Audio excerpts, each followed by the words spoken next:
네, 오늘로써 이제 이사야서를 마치게 됩니다. 이전에도 말씀드렸던 것처럼 이사야서는 여러모로 성경하고 비슷합니다. 성경 구약과 신약과 비슷한 것을 우리가 볼 수가 있는데, 성경이 총 몇 권이 몇 권으로 써여 있죠? 그렇죠. 66권으로 되어 있고, 이사야서도 몇 장까지? 66장까지. 네, 그게 있습니다.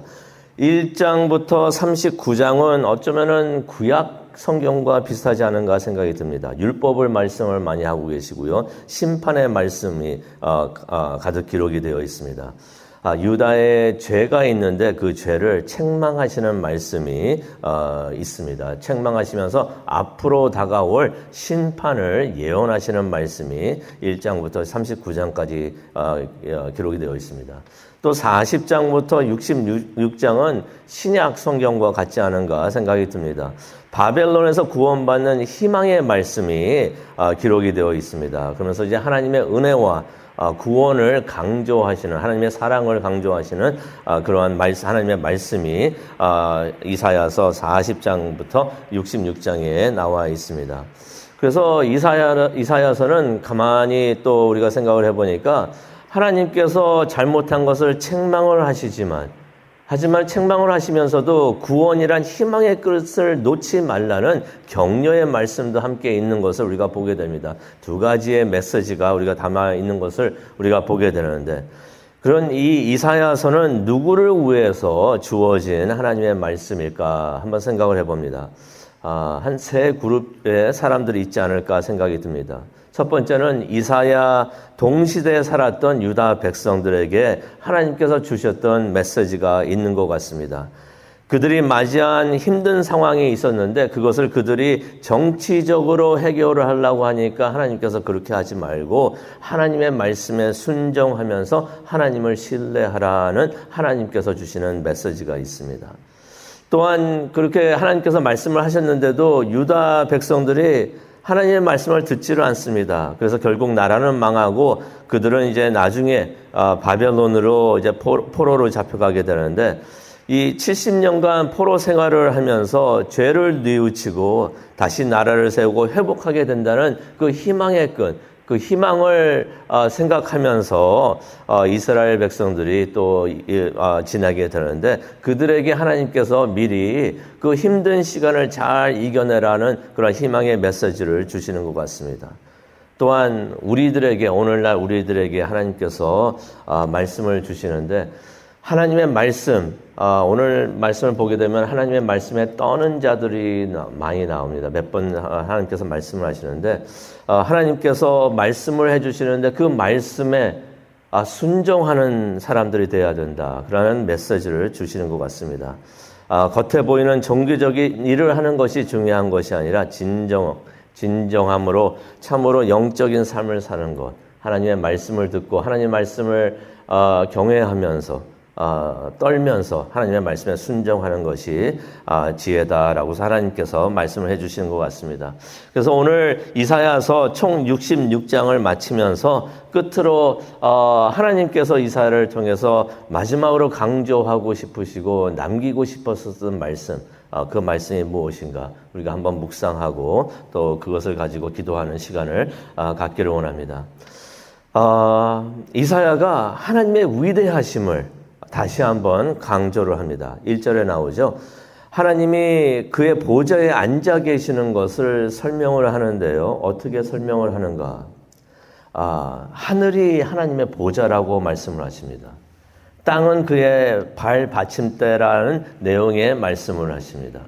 이것을 보면서 다시 한번 하나님의 위대하심을 우리가 깨닫게 됩니다. 하늘이, 우주가 하나님의 보좌가 되시고 거기에 앉아 계시면서 땅은 하나님께서 발을 두시고 계시는구나. 그런데 1절을 보니까 누가 그렇게 위대하신 하나님이 들어갈 수 있는 집을 지을 수가 있겠는가? 라는 질문이 있습니다. 그렇게 위대하신 하나님이 들어갈 수 있는 집을 과연 누가 지을 수가 있겠는가? 아무도 그렇게 할 수가 없겠죠. 그런데 여기서 한 가지 은혜의 말씀을 우리가 보게 되는 것이, 그렇게 위대하신 하나님께서 임하셔가지고 머무는 곳이 있다고 하십니다. 그곳이 어딜까요? 하나님의 말씀에 순종하는 사람들에게 하나님께서는 임하신다고 말씀을 하십니다. 2절에 나오죠. 그렇게 위대하신 하나님, 그래서 그 누구도 그러한 위대하신 하나님의 집을 지을 수가 없는데, 아니 우주, 하늘이 하나님의 보좌가 되는데 그런 위대하신 하나님을 담아두고 또 모실 수 있는 집이 과연 어디가 있을까요? 그런데 2절에 보니까 이런 말씀이 있습니다. 마음이 가난한 사람, 마음이 가난하다는 것은 겸손한 사람을 말하죠. 진심으로 회개하는 사람, 또 하나님의 말씀을 듣고 떠는 사람들에게, 다시 말해서 하나님을 경외하고 하나님의 말씀에 복종하는 사람들, 그들에게 하나님께서 함께 하신다라고 말씀을 하십니다. 이 말씀 우리가 반드시 기억해야 될 것 같습니다. 그렇게 위대하신 하나님, 그 위대하신 하나님을 모실 곳이 과연 어디 있을까 하는데, 그렇게 위대하신 하나님께서 함께 하시는 사람들이 있다고 하십니다. 마음이 가난하고 겸손하고 낮아지고 진심으로 회개하고 하나님의 말씀을 듣고 떠는 사람들. 우리가 이런 사람들이 됐으면 참 좋겠습니다. 그래서 하나님이 우리와 함께 하시는 사람들이 되었으면 참 좋겠다는 생각이 듭니다. 하나님께서 그렇게 말씀하셨는데 유다 백성들은 하나님의 말씀을 듣고서도 과연 그들이 떨었는가? 떨지를 않았어요. 그들 종교적인 일들은 다 했습니다. 말씀을 보니까 예배도 했고 제사도 드리고, 그런데 예배도 드리고 제사를 드렸는데 거기에 하나님이, 그들의 마음에 하나님이 있지를 않았던 것이에요. 그래서 하나님께서 말씀을 하십니다. 3절에 나오죠. 그들이 제사하기 위해서 소를 잡았는데 이것이 마치 살인하는 것과 같았다라고 말씀하십니다. 하나님을 진심으로 위하는 마음으로 예배를 드리고 제사를 해야 되는데 그냥 소만 잡았다는 것이에요.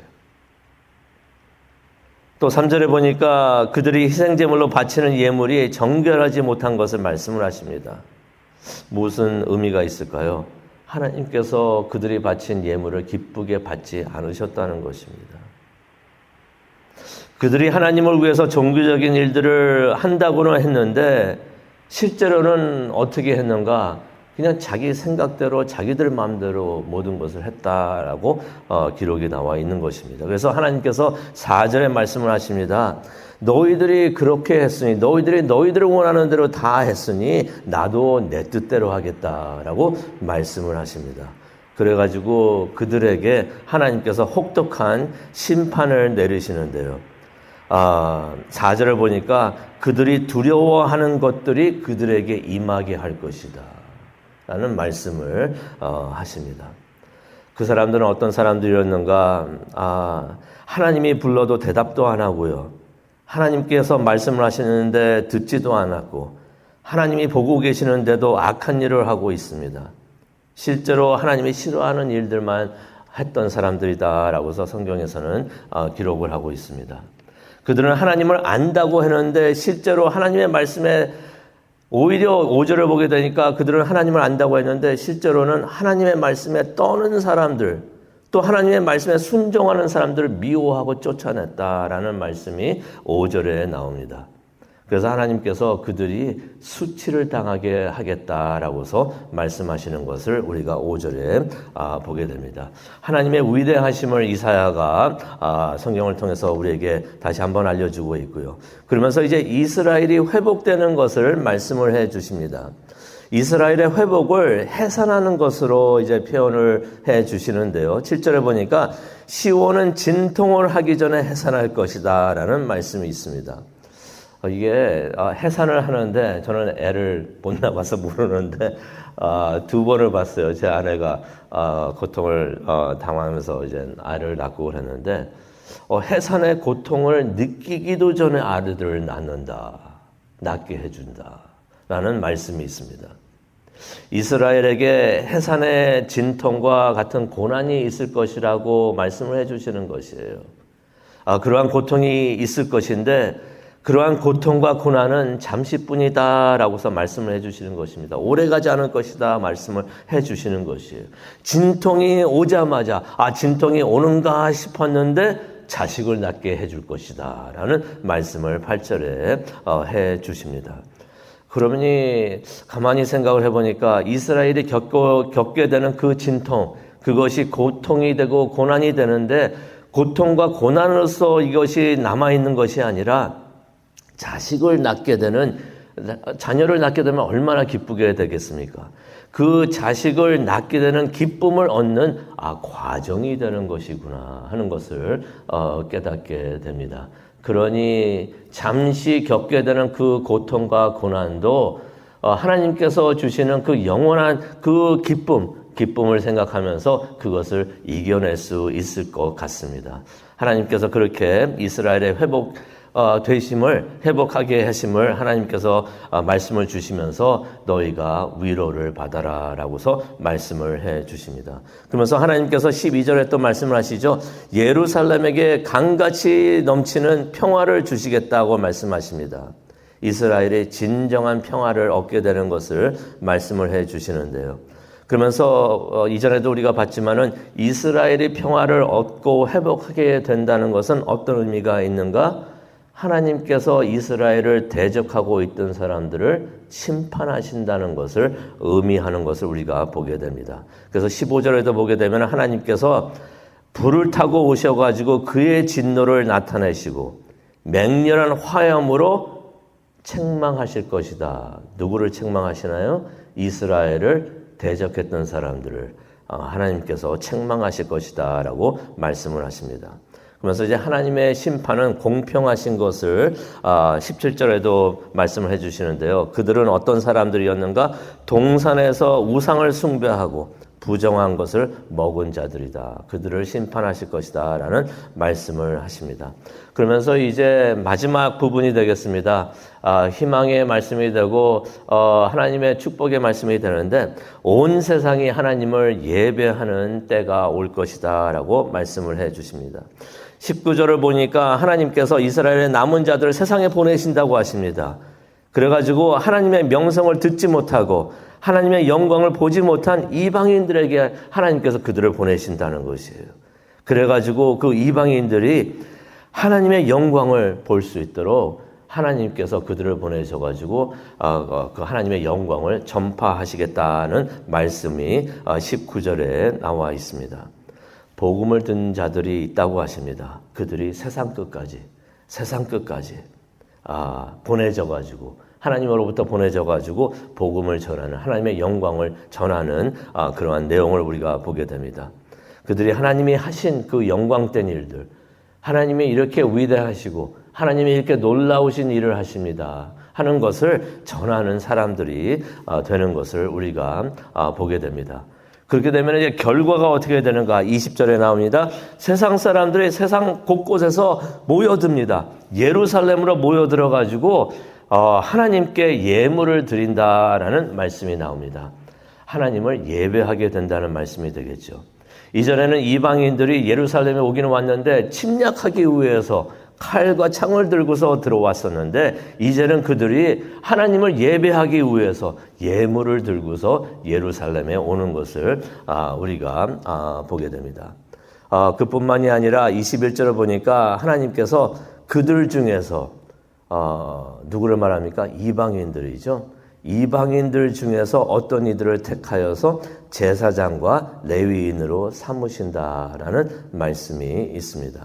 이스라엘이 제사장이 되어가지고 이방인들, 세상 사람들을 주님께로 인도를 했는데 하나님께서는 이제는 그 이방인들이 제사장이 되어가지고 또 세상의 다른 사람들을 하나님께로 이끌 수 있는 그러한 사역을 하게끔 해 주신다라는 말씀이 나와 있습니다.